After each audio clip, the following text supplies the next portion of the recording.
구약 911면에 있는 잠언 1장 20절부터 33절까지 말씀입니다. 20절부터 33절을 저와 성도님들이 한 절씩 교독하도록 하겠습니다. 제가 먼저 읽겠습니다. 지혜가 길거리에서 부르며 광장에서 소리를 높이며 소리를 지르며 성문 어귀와 성중에서 그 소리를 발하여 이르되 너희 어리석은 자들은 어리석음을 좋아하며 거만한 자들은 거만을 기뻐하며 미련한 자들은 지식을 미워하니 어느 때까지 하겠느냐. 나의 책망을 듣고 돌이키라. 보라, 내가 나의 영을 너희에게 부어주며 내 말을 너희에게 보이리라. 내가 불렀으나 너희가 듣기 싫어하였고 내가 손을 폈으나 돌아보는 자가 없었고 도리어 나의 모든 교훈을 멸시하며 나의 책망을 받지 아니하였은즉 너희가 재앙을 만날 때에 내가 웃을 것이며 너희에게 두려움이 임할 때에 내가 비웃으리라. 너희의 두려움이 광풍같이 임하겠고 너희의 재앙이 폭풍같이 이르겠고 너희에게 근심과 슬픔이 임하리니 그때 너희가 나를 부르리라. 그래도 내가 대답하지 아니하겠고 부지런히 나를 찾으리라. 그래도 나를 만나지 못하리니 대저 너희가 지식을 미워하며 여호와 경외하기를 즐거워하지 아니하며 나의 교훈을 받지 아니하고 나의 모든 책망을 업신 여겼음이니라. 자기 행위의 열매를 맺으며 자기 꾀에 배부르리라. 어리석은 자의 퇴보는 자기를 죽이며 미련한 자의 안일은 자기를 멸망시키려니와 내 말을 듣는 자는 평안히 살며 재앙의 두려움이 없이 안전하리라. 아멘. 오늘 함께 읽은 잠언 1장 20절부터 33절은 두 부분으로 나눌 수 있습니다. 20절부터 23절은 지혜가 부를 때, 24절부터 33절은 지혜를 찾을 때로 나뉘어집니다. 오늘 본문은 지혜를 사람으로 의인화하여서 지혜에 대해 가르치는 본문입니다. 먼저 20절부터 23절까지 지혜는 조용히 숨어있지 않고 끊임없이 사람들을 부릅니다. 길거리에서 부르고 광장에서 소리를 높이며 시끄러운 길목과 성문 어귀, 성중에서 지혜를 얻으라고 사람들을 부릅니다. 지혜는 어디서든 자신을 찾으라고 부르는 것입니다. 지혜는 왜 이렇게 소리 높여서 자신을 찾으라고 부르고 있을까요? 그것은 사람들이 지혜를 구하지도 않고 찾지도 않기 때문입니다. 어리석은 사람들은 지혜보다는 어리석음과 거만을 기뻐하며 심지어는 지혜를 미워하기에 지혜는 사람들이 있는 곳이면 어디든지 나타나서 자신을 찾고 만나라고 소리를 높이고 있는 것입니다. 24절부터 33절의 사람들은 지혜의 부름을 외면하였습니다. 지혜의 부름에 귀를 막고 돌아보지 않았습니다.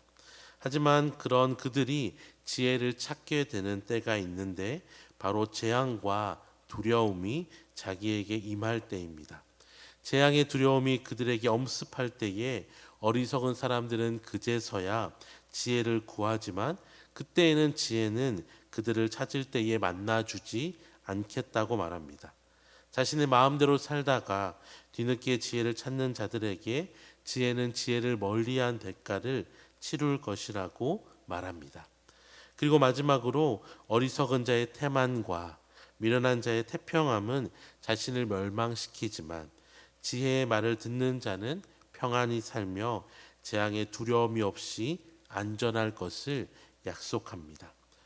잠언에서 계속 강조하듯이 이 지혜는 바로 하나님을 경외하는 마음입니다. 다른 말로 하면 하나님의 말씀이 내게 주어졌을 때에 그냥 흘러버리거나 불순종의 자리에서 떠나지 않는 것이 아니라 지혜 있는 자는 하나님의 말씀을 경외함으로 지금 즉시 순종의 자리로 나아가는 자입니다. 오늘날 우리는 말씀의 홍수 속에 살아갑니다. 스마트폰만 가지고 있어도 24시간 어떤 상황에도 우리는 말씀의 자리, 찬양의 자리, 예배의 자리로 나아갈 수 있습니다.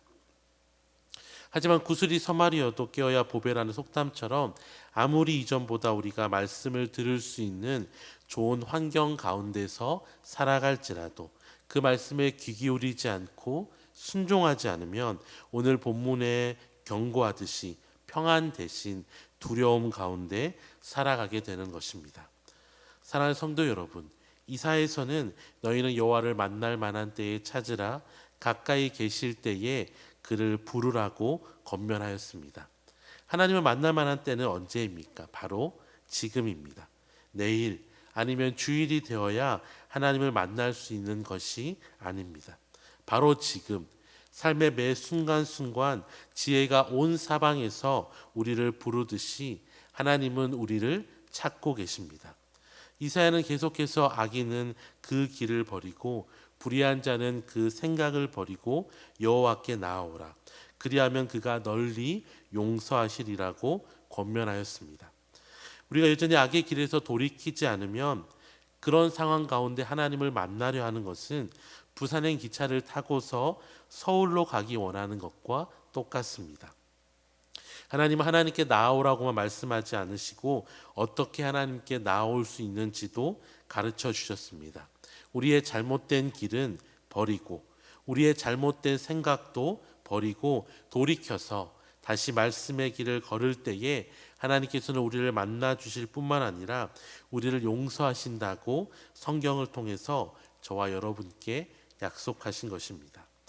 오늘도 지혜가 우리를 부르고 있습니다.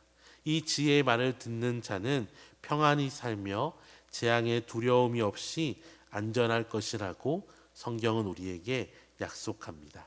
이 아침에 기도하실 때에 성령께서 우리의 눈을 뜨게 하사 지혜를 발견하게 하시고 우리의 귀를 열어주사 지혜의 말씀에 귀 기울이게 해달라고 기도하시고 매일매일 우리의 삶이 하나님의 말씀에 굳게 붙들려서 어떠한 환난과 어려움 속에도 평안과 안전함 가운데 살아가게 해달라고 간구하시는 저와 모든 성도님들이 되시기를 주님의 이름으로 축원합니다.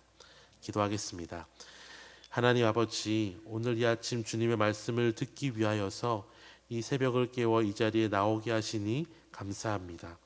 어리석은 자와 같이 고집과 교만으로 살아가지 아니하고 겸손하게 주님의 말씀에 순종하며 하나님을 경외하며 살아가는 은혜를 허락하여 주셔서 우리의 삶을 평안의 자리로 이끄시며 재앙 가운데에도 두려움 없이 안전하게 하시는 하나님 주시는 복을 누리며 사는 오늘 하루 되게 하여 주시옵소서. 감사드리며 예수님의 이름으로 기도드립니다. 아멘.